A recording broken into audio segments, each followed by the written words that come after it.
Welcome to another episode of Viatorian Voices Conversations on the Way. This episode is another roundtable on the way, a more in-depth feature to explore things a little further than we can squeeze into the usual 15 minutes. This roundtable is one of a three-part special to mark National Vocations Awareness Week, an effort to increase mindfulness of vocational discernment and encourage people to explore God's ongoing invitations and respond with lives of loving service. In this third and final part of these NVAW roundtables, we explore Viatorian association. For this topic, we have two guests. Barb Durso is a retired theology teacher who taught at St. Viator High School for many years and also served as department chair. Once she was retired and her kids were older, she decided to deepen her long-valued connection to the Viatorians and enter associate formation.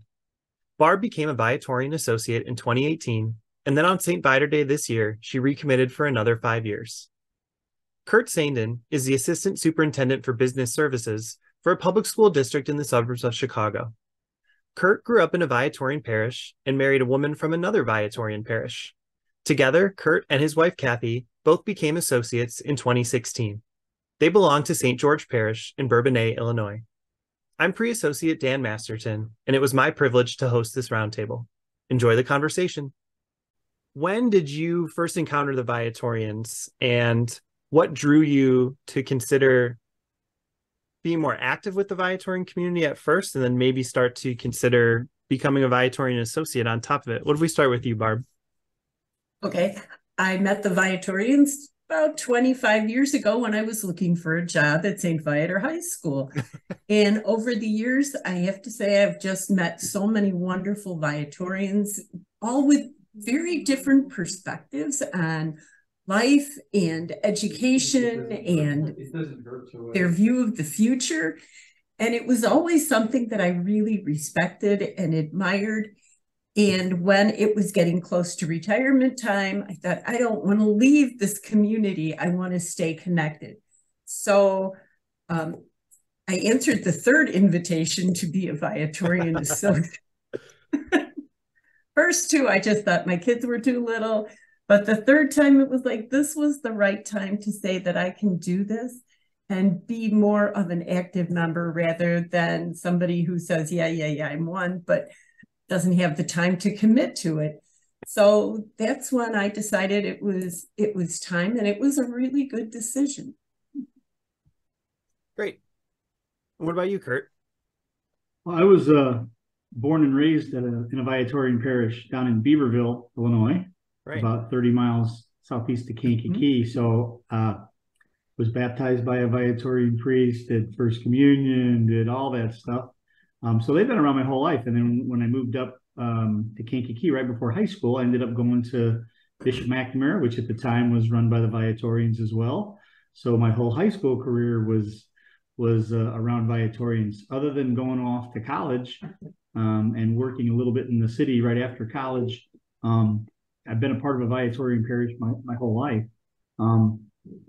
So it was a natural thing. When I came back here, my wife actually belonged to St. George, which is another of the few Viatorian parishes down here, and had been her whole life. So we joined there.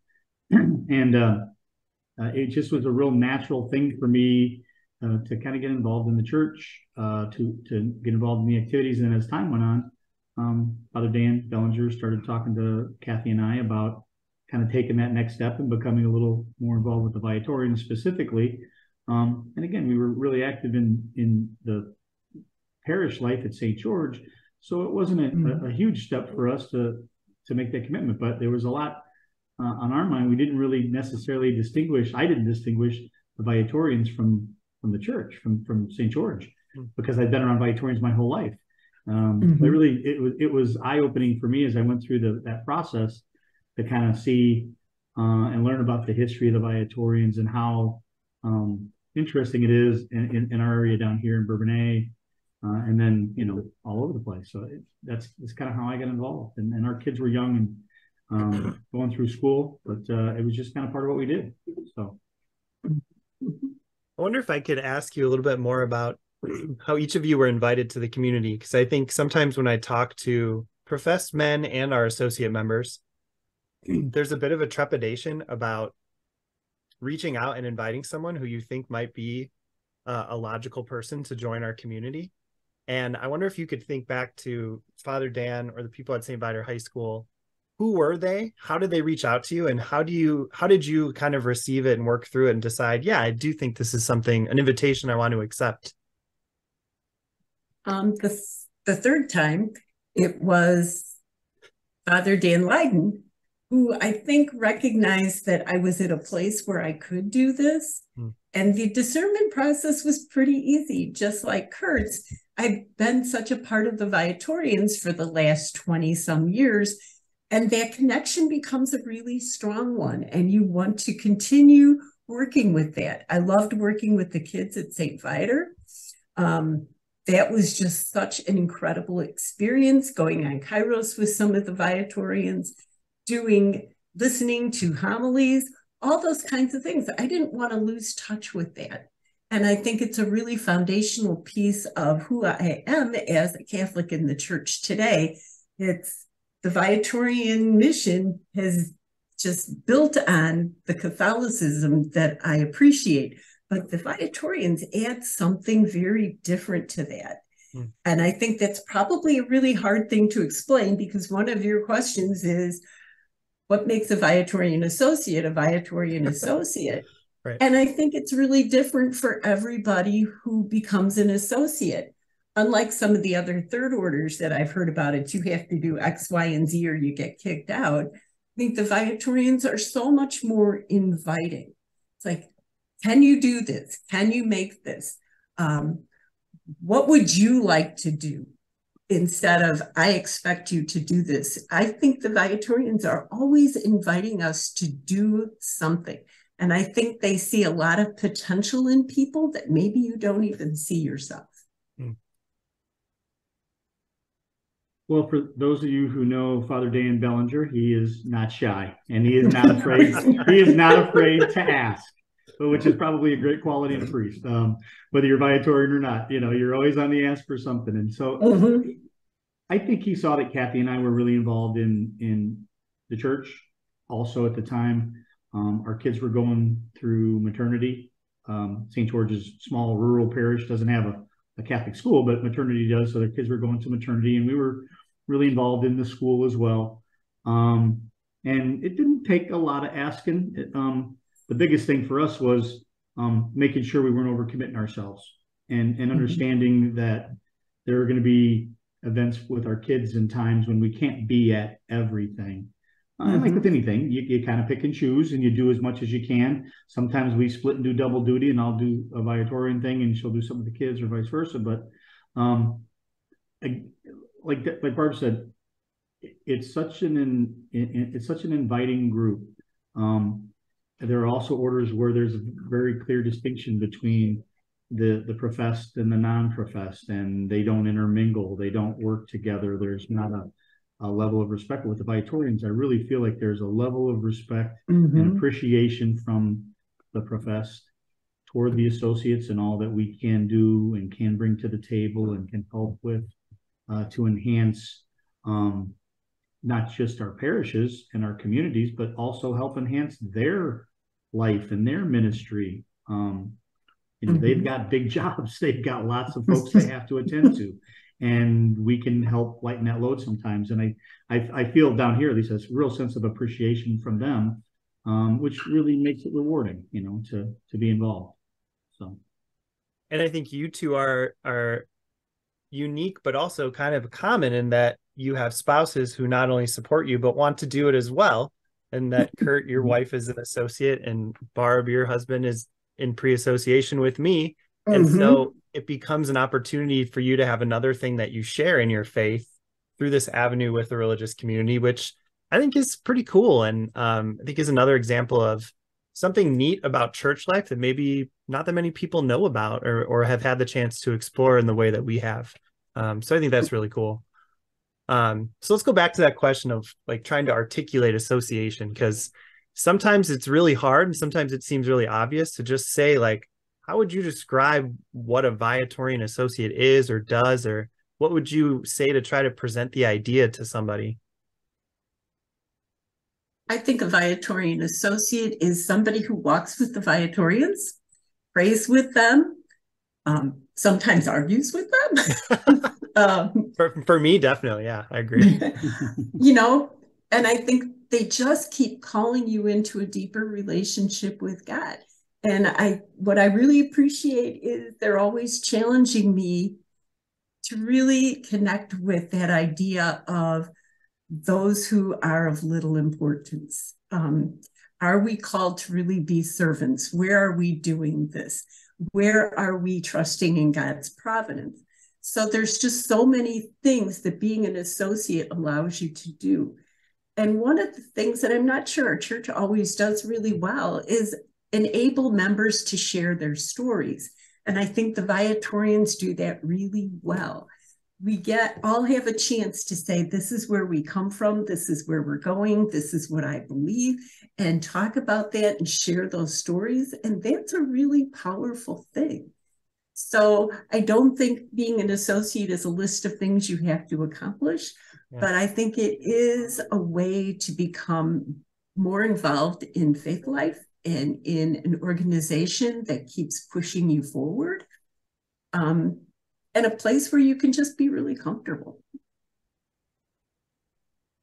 I would say that one of the neat things about it initially that was eye-opening for me was actually the pre-association part, where we learned about the history of the Viatorians, how they formed, their history here in Illinois, their history, how they've grown, Father Curbs and how he developed how the Viatorians and how they grew over time. And for me, that was really interesting.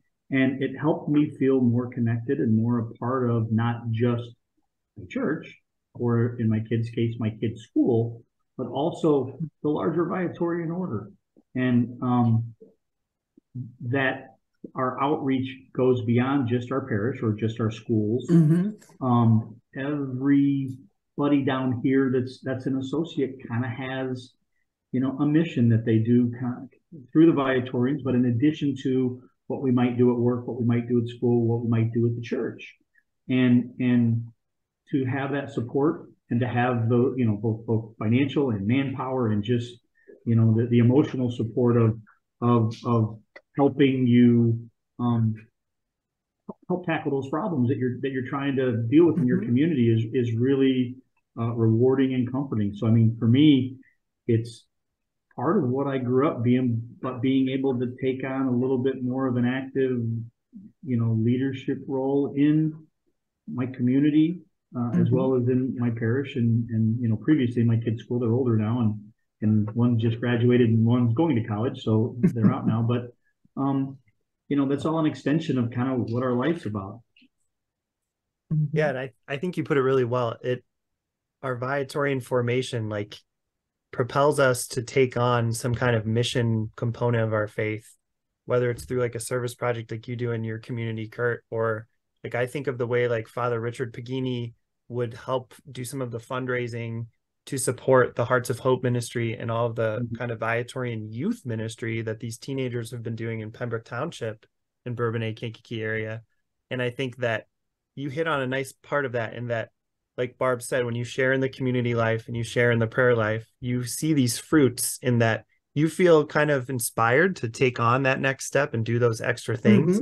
But you also have spiritual support in that companionship, and you often have material support in terms of people who will partner with you and help you, people who will help connect you to grants or fundraising opportunities so you can underwrite some of these things that cost a few bucks. And then you have an opportunity to do things that maybe you couldn't or wouldn't have done without that extra oomph behind you from your life of faith.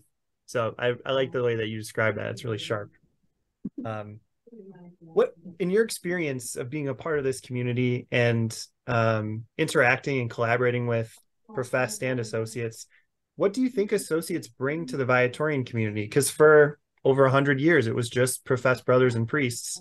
And over time, the different parts of the Viatorian worldwide community have added lay associates. What do you think is different or added or changed because there's this greater membership over time where lay people have come into the Viatorian community alongside these brothers and priests? I think we offer them a very different perspective of life. There's something very different about being a married person.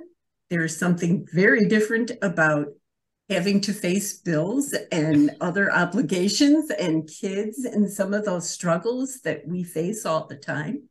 And it's a reminder of who they serve. Sometimes I think religions can get a little too isolated from other people. And having associates really doesn't allow them to do that. And one of the things I love about the Viatorians is how open they are to that. And as a woman in the church, I feel like the Viatorians listen to us, which sometimes I don't think it does. And it's really wonderful to have them say, yes, go ahead and do that. Go ahead and do that, and appreciate the women leadership that they have and take advantage of that. And listen to what you just have to say. So I think it's a really wonderful place to be. I'd like to think that we really enhance their life. I mean, I know that the associates out at St. George provide Father Dan with a sounding board, with an honest opinion. You know, he's not, to a lot of folks in our parish, he's the parish priest, and he holds a certain level of you know, social status or whatever. And for him to go and ask an honest question and get a really honest answer might be difficult sometimes for folks. They'd be a little intimidated by that. But I don't think we hesitate to because we do feel like regals, we don't hesitate to let them know how we feel, or we think they're doing something right, or they're doing something wrong, or they're approaching something the right way or the wrong way. And so I would hope that they would feel like we enhance their ability to be effective and their ability to create the kind of environment they want in their parish and in the community. I know that we've had some really great examples here in John Ohlendorf and Marilyn Mulcahy and some of the original associates, because I don't know that it was always that way. I think in the beginning, there were a lot more of the professed that maybe were skeptical about what are these lay people doing here and how, you know, and they kind of had to put up with some stuff, I think, maybe, and fight for a bit of equality and a bit of a voice, and they did, and I think that's benefited us greatly, and that's allowed us to benefit the professed even more over time. And the other part is just simple numbers and manpower and energy. You know, there aren't as many, and they don't have as much time. They're being pulled in a million different directions, and we can be an extra set of hands and an extra set of eyes and ears, and I think they appreciate that. Yeah, I think that's true, and it's neat how you can be that extra man and woman power in ministry in places like parishes and ministries like Viator House, but also in the community life and in the social life of these brothers and priests. Like, I've had them around my dinner table and served them a meal. There's a young man in Bourbonnais who's asked one of the brothers to be the godfather of his child. Father Corey baptized one of my kids. Like, you find this intermingling of the mission and spirituality and faith life, and then also the social life and fellowship and community life. And I think sometimes I talk to people who, like you said, Curt, maybe have a priest on a pedestal or see them as something other and separate and far away. And I think as Viatorian associates, there isn't that issue, because you have numerous opportunities to have personal relationships with these men, understand how their life works, and give them an opportunity to understand how your life as a lay and single or married person is, as parent, sibling, and the things you have in common and the things that you can complement each other in. They kind of all come together in this neat way. And sometimes, you know, sometimes they need the opinion or the viewpoint of a layperson. They can't always go to their brothers, you know, their professed, and get that opinion. And I think that's important as well, for us to be a sounding board for them as they deal with their community, you know, the church community and the larger community too. And I think there's a fairly healthy tension between inviting lay people to offer that opinion to them, and then us having to acknowledge that for some, you know, fairly limited questions and discussions, it does need to be just them. And that'll always be a tension. And like you said, people over time have kind of pushed and pulled at where those boundary lines are and what the manner and like scope of our input is or should be. But I think there's kind of a comfort with continuing to feel that out in a way where, even if maybe something doesn't turn out the way that a group of associates might have imagined. I don't think that most people would say they felt excluded from the process or unheard. And so it gives you a chance to kind of live there and see what we can do together, I think. Yeah, and I don't know that it's the same all over the world in different parts of the country or different countries. I'm sure there are different cultural things as well, but I've never felt here like they treated us like second-class citizens or thought we were lesser than them. But I do know, and we do know, that there are definitely areas and things where they need to be the ones to have the discussion, to make the decision, to point the direction, you know, and that's okay. Mhm. So as we kind of unpack that, you know, the scope and place of associates among this community, you know, we have the congregation of the clerics of St. Viator, which are these brothers and priests. But, you know, most of the time we're thinking of the Viatorian community and that it's priests and brothers and associates working and praying and having community life together. So how do you think that this kind of Viatorian image of church life can be like a positive example to the church? Like, how can we be a prophetic model of what we hope to see in the church more broadly? Do you have a sense of like maybe how that can trickle out into other parts of church life, or how we can pay witness to something that maybe grows and is more common more widely in the church? I think what I see is the work in the school, which is where I have my relationship, is mostly with St. Viator High School. I don't have a parish where I have Viatorian parish where I have all those connections that you have all the time, Curt. So you have to look for it in different places. And I see through the work that we do at the school that we change kids' lives so that they have a very different perspective of what is required to be a person of faith.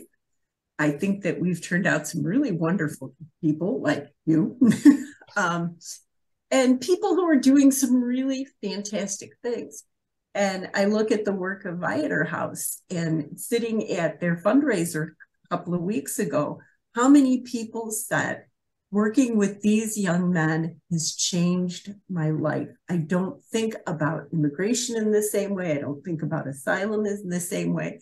I think they've even been taught more about people of different cultures, of different races, looking at life very differently. They go, I have gotten more out of working with them than these young men have gotten from me.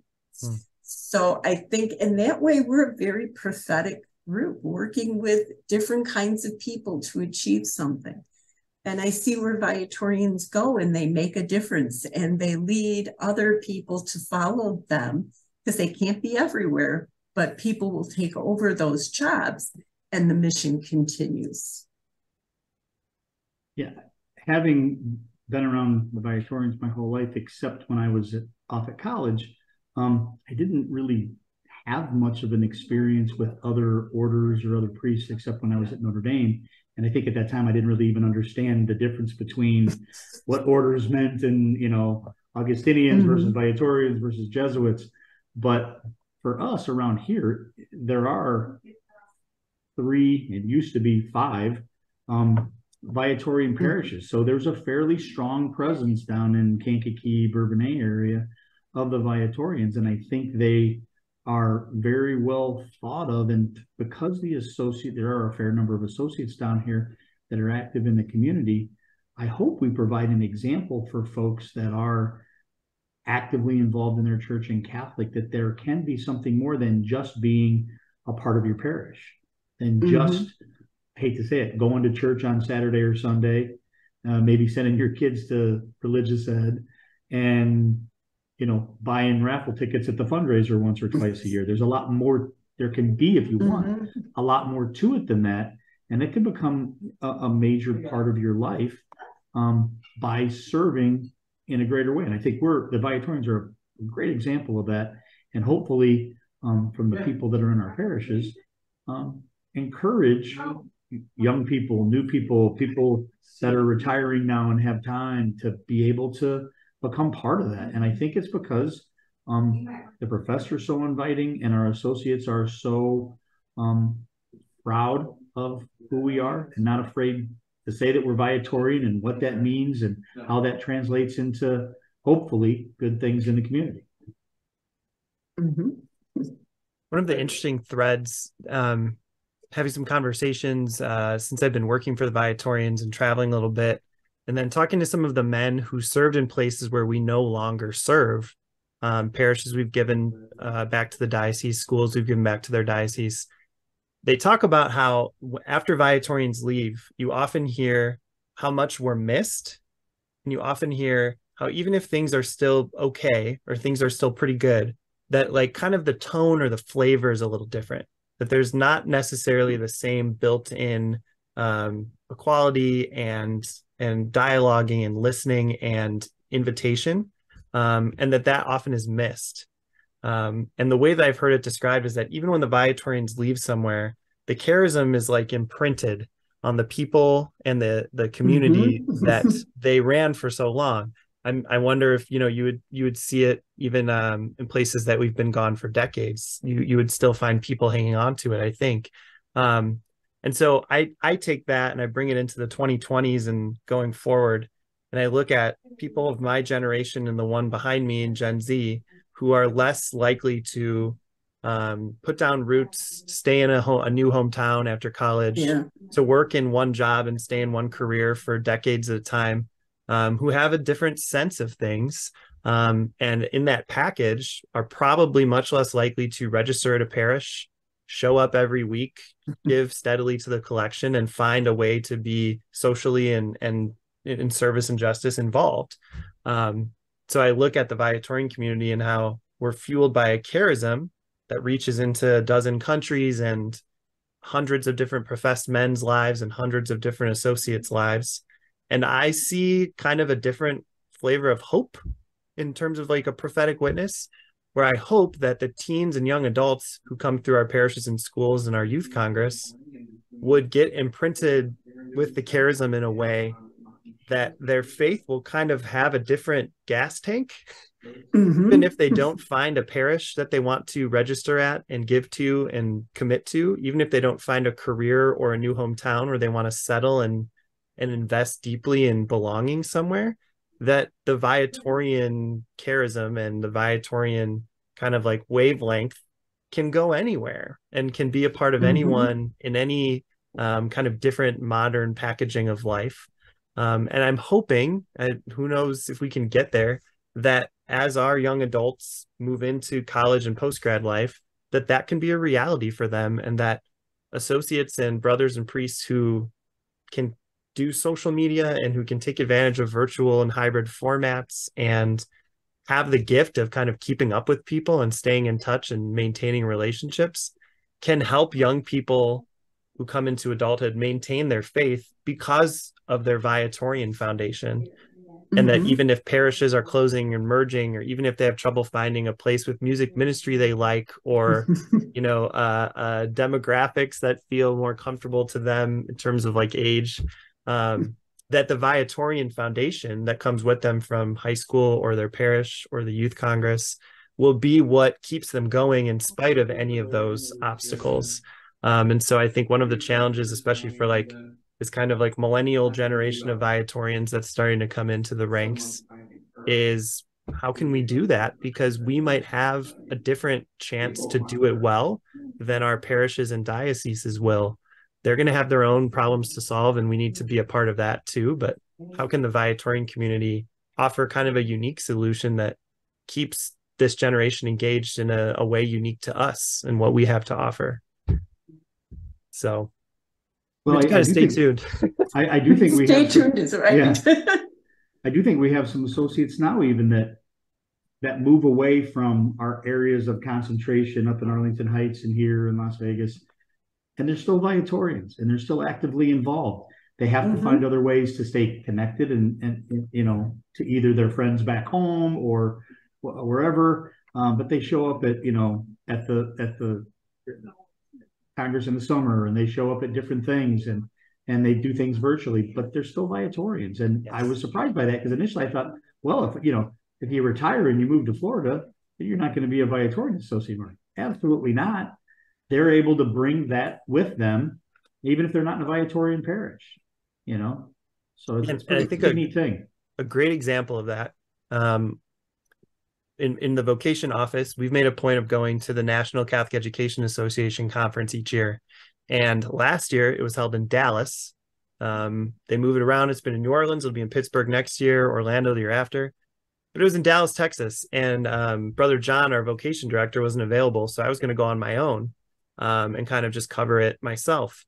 Well, we have Viatorian associates who live in the suburbs of Houston who saw in the newsletter that we were going to be in Dallas, manning a table at a conference. And months ahead of time, we're asking for all the details, dates and times, where they could stay, what they could do to help. And Tim and Donna Schwartz, God bless them, drove themselves from Houston to Dallas, put themselves up in a hotel, and they manned the table with me for 2.5 days straight and represented our community impeccably well to these teachers and campus ministers and principals and religious who came by. And it's not something that will happen every month, but the year that it did happen to be in their neck of the woods, they didn't think twice about moving heaven and earth to be there and be a part of it and, wear the Viatorian seal proudly on their chests. And it was amazing. Yeah. And not just the associates, but there are lots of priests and professed that are kind of scattered to the four winds and doing special things here and there. They're not all just in Arlington Heights and Las Vegas and down here. We run across them all the time. You hear somebody reference, be like, oh yeah, where's that guy? Well, yeah, he's in Chicago, or he's in St. Louis, or he's at Allman High School, or whatever. And so yeah, it's that charism is out everywhere, which is a great thing. And it does become a piece of who you are, and you just don't lose that. It's part of your mission. It's part of your identity, and you don't want to let go of it because it's really important. Mm-hmm. And that's what I think is special, is that I think in a different universe, you might have to have these requirements and penalties hanging over people's heads. And I think there's an ideal for a level of engagement and formation that we hope all of our lay associates will engage in. But I don't think that is the main concern for us, because I think we tend to attract and retain people who, for the most part, want something more than that, and kind of do it naturally because of how they fit in this community. So what would you say to a young man, a young woman, a middle-aged man or woman, even an older person who sees Viatorian Association and kind of wonders, what is that all about? Or is that something that I should consider? What would your kind of, I don't want to make you elevator pitch men, but you came across someone in your life of faith who you think could be a reasonably good candidate for pre-association and discernment, what would you kind of start with? How would you invite them to consider it? I think I would start with, you need to come and see. You need to come and be a part of things for a while, experience prayer with them, experience a couple of meals, get to know some of the associates, and see what happens out of that. How do you share faith? How do you share service? How do you share just stories and all kinds of things? I think it's just invitation and come and see. I don't know if there's any one way for anybody, but I love the Viatorian invitation. Just come and check us out. And it's incumbent on us too to be active recruiters and examples for others. We can't just count on the priest to recruit folks. No, I mean, we need to be a voice as well. And I think in some cases it makes it less intimidating for people as well. They relate to us. They know us as their next door neighbor. They know us as their kid's friend's mom or dad. So it's a little less intimidating for them to say, well, because it can be scary. Like, what is this all about? What am I committing to here? What am I getting myself into? Is this something I'm going to be able to do? Is this something I want to? And so for it to be something that we live every day and is part of our life, I hope that makes people feel like this is doable, this is manageable, that this can become part of who I am. It's not like I got to wake up this morning and put on my Viatorian hat. I'm a Viatorian every day. It's just part of who I am, and part of the commitment that I'm going to make to not just my parish, but my congregation, my greater community. And so I hope that people would feel comfortable asking questions, wanting to learn more, and really deciding if it's for you or not. As you go through the pre-association process, there are milestones, and even now you could say, hey, you know what? Things have changed. This is just not for me anymore. I don't think that happens a whole lot, because as people get into it, I hope, I feel like they're comfortable with what they learn, and they feel like they're getting value out of it, and being able to put value back into the association as well. But there are plenty of opportunities along the way, to discern about, is this the right thing for me? And I'm sure occasionally you end up with folks, especially younger folks, who feel an even higher calling and end up in professed life as a brother or a priest, So it has to start somewhere. It has to start with that first step of agreeing to become involved and learn more. Yeah, and I like the way that you've both captured it is really sharp, because I think sometimes people will see something like this as onerous, like, oh, it's another thing I have to do. It's something else I have to put on my calendar. It's another stress point. But I think the way that you've both described it is, it's something that you realize you're kind of already doing, that's already a part of you, that's already in you. And as you experience more of the community life or the prayer life, and you get to know more people, it sort of emerges as something that's already there, that's just going to grow when it's nourished. And so I think that's sort of, I don't think we have to be salesmen or recruiters necessarily, but it does kind of sell itself in a way when we model it in this attractive fashion, just by the joy and like enthusiasm that we have when we're together. And then, it is a tightrope walk of trying to set a good example, but giving voice to it when there is a moment and there is a person, and that arises. So then the additional question there is like, what about religious life? There are potentially young men in our parishes, in our schools, in our communities who might have an invitation from God to religious life. So what is the kind of responsibility for us as lay associates as a part of this community in that regard? Like, what would you say you view your role in that as for vocation ministry to profess life? I think, again, it's that invitation to look at yourself. I think it's very hard to invite people into religious life because they get so much negative feedback from so many people. But I think if you just keep inviting people to be a part of something, and then you get hooked on being a part of something and saying, this is okay. And there's pluses and minuses with whatever vocation one chooses. So, it's a hard invitation, but I think we need to nurture that in the young men we deal with. Yeah, I agree completely. And I think that, God has a plan for everybody. And he also has a plan for how it's going to unfold. And I think what we can do is help those young people open their hearts and really discern about, is this the right thing for me? And for some folks, it might be at one time in their life and not another. Timing can be everything sometimes. And we just have to help provide a positive example for those young people to see that there are lots of options available to them. And hopefully, if they feel that higher calling, they'll be motivated to discern and consider and take those next steps. And again, it's not going to be for everybody, but you're not going to know unless you ask those questions and experience those things.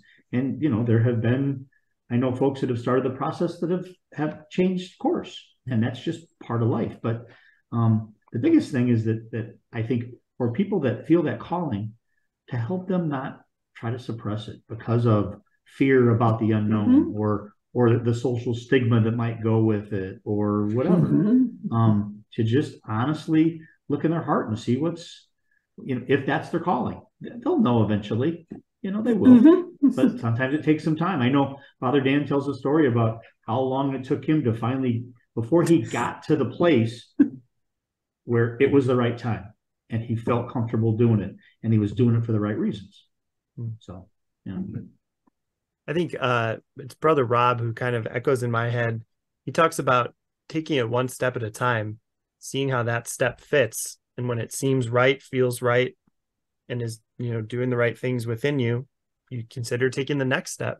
And I think sometimes there is this pressure culture where we see that there are fewer priests to go around the church, and there's maybe fewer professed men in some religious communities. And that pressure changes our mindset from fidelity to like becoming headhunters or something. And that's dangerous, right? So Yes. I would like that mindset of one step at a time. There's no binding commitment really at any of the early steps. And because of how vocation directors, including Brother Peter, are trained, it can be very confidential and very low key, and something that's very much just between you and your vocation director and God. And you kind of build out from there bit by bit. And so I think taking that pressure off and trying to help people dip their toe in the water and wade in bit by bit, even to get into the point of like regular contact and to consider a pre-novitiate year where you kind of try on religious life in a less formal sense, it's something that probably too few people try who could try it and who could discover something about themselves, whether into discerning further in or realizing that a different path of life may be a better fit. But I always hope that young men, especially college aged and in their 20s, won't see dipping their toe in the water as some kind of like humongous attention grabbing high pressure move, and rather would see it as, it's like when you try dating a girl that you think you might like, or when you apply for and accept a job that you're not sure is going to be a great fit. You have to take a step, do it for a period of time, and then have some prayer and reflection to decide the fit and what you're going to do next. And I think that's part of the reason that it's not something you just go to school for a year and become a priest. It's a long process, because it's more than just a degree. It's more than just a career that you can change if you decide you're not happy. It's a calling and it's a lifestyle, and that's a big deal. And so it should be a gradual process. There should be steps along the way that you can stop and really think, is this right for me?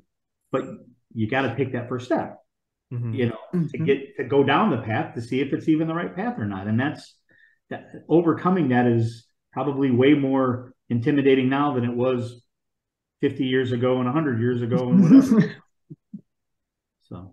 And like you described your experience of parish life, Curt, I hope that there are young men who came through our schools and parishes who have that same sense, whether they go into marriage and family life or religious life, that they've only known a healthy, life-giving sense of faith community, and that somewhere in them, whether as an associate or a brother or priest, there's something in them that wants to live that fully and richly for themselves and for others. And I hope that we can nurture that in more and more people. I do too. That's all for this installment of Roundtables on the Way. We thank Barb and Curt for their witness. We pray for the hundreds of lay associates in the worldwide Viatorian community, that our reciprocal ministry, prayer, and community life with Viatorian brothers and priests can be a prophetic example in the life of our church. Viatorian Voices Conversations on the Way is a production of Viatorian Vocation Ministry. The Viatorians are professed brothers and priests, together with women and men lay associates, who proclaim Jesus Christ and his gospel and raise communities where faith is lived, deepened, and celebrated. In the footsteps of Venerable Louis Querbes, under the patronage of St. Viator, we strive to do everything well so that through us, Jesus may be adored and loved. To learn more about our community, visit Viatorians.com or follow us on social media at Viatorian USA. Those seeking support and accompaniment in exploring God's invitation for them are invited to reach out to Vocation Ministry. Send us a DM on social media or email vocations@Viatorians.com to start a conversation. Young adults seeking to engage with the Viatorians and other young adults can request to follow our private Instagram at ViatorianYA on the way to connect in. On behalf of Brother Peter and the Viatorian community, I'm Pre-Associate Dan Masterton. Venerable Louis Querbes, inspire us. St. Viator, pray for us. Adored and loved be Jesus.